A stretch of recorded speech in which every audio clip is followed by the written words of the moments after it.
Houston Texans at the Carolina Panthers. Texans favored by 3. It is a matchup of the top 2 quarterbacks in the draft last year. Got to love those. CJ Stroud and Bryce Young. You and I did a little breakdown with Rick Spielman this week that'll be out talking about the Panthers and where they can go. And, you're not an overreact guy. How many times, here's one for you, Elias. How many times is number 1 versus number 2 played during a rookie season? I only remember Mariota versus Winston. Opening week. Ryan Leaf and Manning did it too. In 98, did they? Leaf won. I mean, not everything coming out of 98 pointed toward Leaf, but Leaf started 2-0. Right. Manning started 0-2. Right. Are you saying the Leaf also beat Manning head-to-head? Yes. Manning led the league in interceptions. Now, that wasn't – I hate when that stat is cited because Peyton Manning was good as a rookie. Right. I don't care about the stat. He was good as a rookie. He just also happened to throw a ton of picks. Yeah. But there was a lot of stuff that year where it's like, did the Colts get it? Like after 2 weeks, did the Colts get it wrong? Ryan Leaf looking good. I think it might have been it was right at the start as well. It might have been week 2 where they played. Maybe. But, I mean, the wheels kind of fell off at one point. No, it was week 5. So week 5. So Ryan Leaf started 2-0 and beat Peyton. Yes. Head-to-head, right? And then the wheels kind of fell off. Yeah. Well, the wheels had fallen off. Week 3 was a disaster for Leaf, wasn't it? So week 3 was the week where he had a complete and total train wreck against the Kansas City Chiefs, had one of the worst box score performances ever, and that was when he ripped into the reporter and his career was sort of spiraling from that point on. Yeah, he went 1 for 15 for 4 yards with 2 interceptions in that game. Wow. And that's when he tore into the reporter and did the fake apology thing. So his career was already on the skids at that point. But he still beat Peyton Manning. Yes, but 5. 3 weeks later he did beat Peyton Manning. What? Why Colts is this? won. Did the Colts win? According to this box score, was I convinced that the opposite was true? This entire thing has been wrong. Maybe the chat corrected you first. No, I'm looking through old box scores. Walt was 50 at that time. He remembers. Yeah.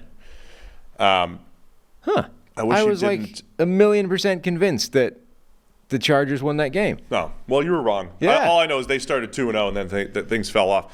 I wish you didn't bring all that misinformation to the No, I mean that would have been a bad tangent to have, even if it was true. And it turns out now that it's false, it's just a total waste of everybody's time for 3 minutes. I will throw back to the Mariota-Winston game, though. They played week 1, and Marcus Mariota threw 4 touchdowns. They were all wide open in the flat. Right. And people were like, this is it, Mariota. Look how much better he is than Jameis Winston. And then they both ended up probably ranking it around the same. When you were ranking quarterbacks over the next 4 or 5 years, Mariota and Winston were attached at the hip in QB rankings, right? They did it differently, but they were pretty close, mid-tier type of quarterbacks with completely different styles. So, as always, let's not overreact to everything. But early returns on CJ Stroud, much more positive than what we're seeing from Bryce Young. I also think, the situations are different. Yeah. So Tank Dell probably coming back this week. That's important for Houston.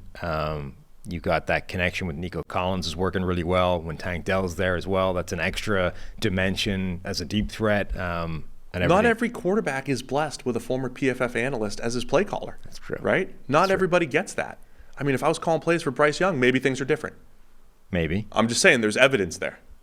Yeah. You take somebody who graded PFF games, make him offensive coordinator, you get the best rookie quarterback performance. That's how you do analytics, right? Some people maybe.